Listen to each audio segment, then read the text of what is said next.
Tonight, Seattle is close to electing its first Democratic Socialist mayor. Right now, challenger Katie Wilson now holding a razor-thin edge over incumbent Democrat Bruce Harrell. Joining us from our Seattle station, Como, is Chris Daniels. It's great to see you, Chris. So where do the numbers stand tonight? Obviously, things can change a little, but I'm curious, where are they right now?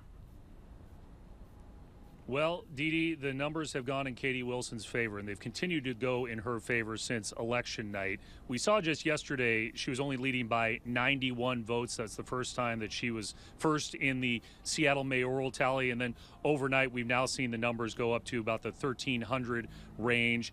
But definitely the math in her favor with so few votes left to count. She is, in fact, claiming victory tonight, which would be a upset over the incumbent Seattle Mayor Bruce Harrell, who has been in office over the last 4 years and has extensive history as a Seattle City Council member. Wilson does not have any experience at City Hall, but her message apparently in this campaign has resonated enough to where she is now claiming victory in this race. I want to get to her background in just a moment, but as you know, coming off of major Democratic wins last week, the Democratic Socialist Movement, of course, getting more attention after New York City elected Zohran Mamdani as their next mayor. When it comes to Katie Wilson, again, as you mentioned, she's never held elected office, but what's her qualifications here?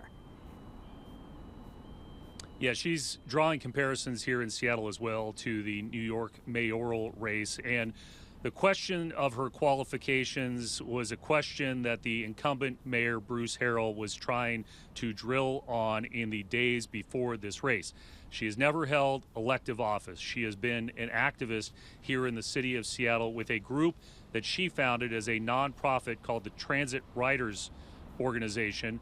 The Transit Riders had basically been helping to write legislation for people as the Transit Riders Union, writing legislation at City Hall for various issues, including a business tax that was approved by the Seattle Council and the Seattle Mayor at the time. But in terms of hiring people, that's where she does not have any experience and where the opponent, Bruce Harrell, was really trying to separate himself in the days before this election. However, it appears that voters in the city of Seattle are not concerned about this. We've seen voters in other parts of the country who have not necessarily been concerned about experience in government to elect somebody. And here in Seattle, it appears, as of tonight, that Katie Wilson will be the next mayor in the city of Seattle without having any experience in city government before.